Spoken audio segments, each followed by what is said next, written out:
दोस्तों ये पैंट का जो है पूरा सिलाई वीडियो है। एक ही वीडियो में पूरा पैंट सिल कर हम सिखाए हुए हैं, तो इस वीडियो को पूरा देखिएगा तो पैंट सीना सीख जाएंगे 100 में 100%।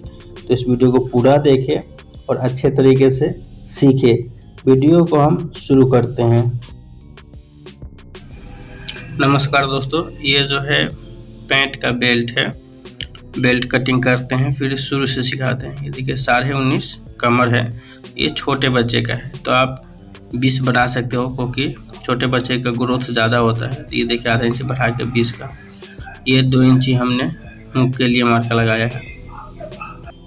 ये फिक्स बेल्ट हो गया 10 पे, और 2.5 इंची कम बेसी करने के लिए। ये 1.5 इंची हो गया लूप के लिए, और ये बीच का एक लगा दिए, ये भी लूप के लिए। छोटे बच्चे में 4 ही लूप लगाते हैं। और 20 कमर जो है लिख दिए। अब इसको कट कर लेंगे। लूप का भी मार्जिन हम इसी में दे देते हैं।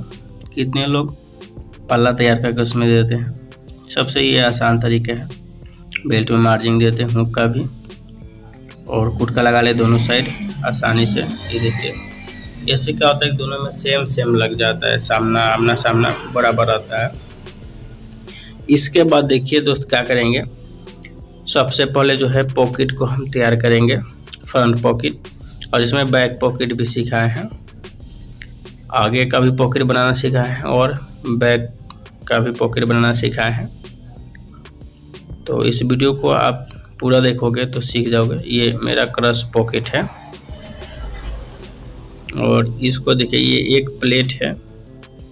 अगर आप सबके पैंट में फिटिंग पैंट है, प्लेट नहीं है, तो सिर्फ इस तरीके से ही बना देंगे।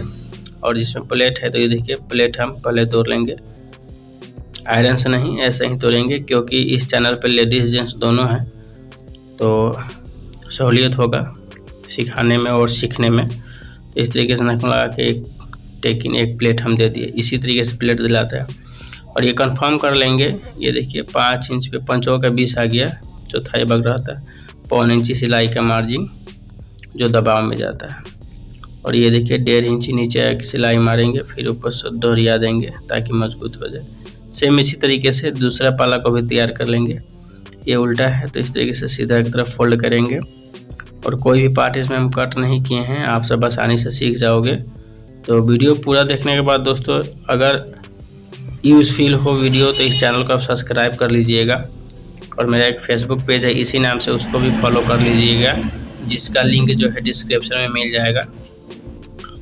तो ये देखिए, ठीक है, ये दोनों प्लेट हो गया। और पॉकेट देखिए, सियाने में जो है 14 इंची कट होता है। फिटिंग बेल्ट में 12.5 कट होता है। छोटे बच्चे में 10, 10.5, 11 तक कट होता है। तो 11 कट करेंगे, ठीक है।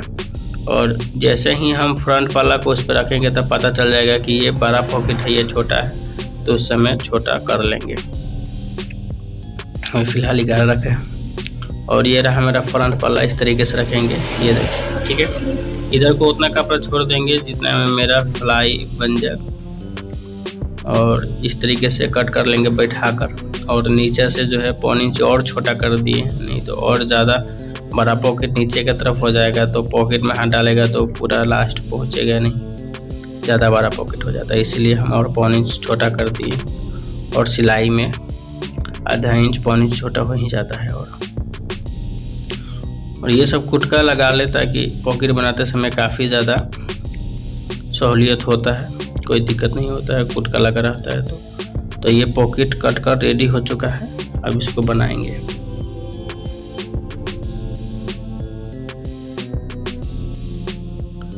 दोस्तों इतने आसान तरीके से हम वीडियो में दिखाए हुए हैं कि आप वीडियो देखकर भी सीख जाओगे म्यूजिक के थ्रू। और ज़्यादा बोलने से आदमी इंसान बोर हो जाता है। तो मैं कोशिश करूँगा कि इसके बाद मैं म्यूजिक को सेट करूँ, और जहाँ समझ में ना आए वहाँ मैं अपना वॉइस दूँ, उसमें भी बता दूँगा। तो म्यूजिक के सहारे और वॉइस के सहारे मिलेगा। तो वीडियो को कंप्लीट देखें। जहाँ पे समझ में ना आए आप वहाँ कमेंट कीजिएगा, उसका स्पेशल वीडियो हम देने की कोशिश करेंगे। या मेरा स्पेशल वीडियो है, आप प्लेलिस्ट में जाकर देख सकते हैं। तो चलिए वीडियो को पूरा देखिए, आप अच्छे तरीके से सीख जाए। जहाँ पे ना समझ में तो आप कमेंट जरूर कीजिएगा, आपका जो सोल्यूशन कर दिया जाएगा। तो वीडियो को पूरा ज़रूर देखें और पैंट सीखने के बाद आप कमेंट ज़रूर कीजिएगा कि आपको ये वीडियो कैसा लगा।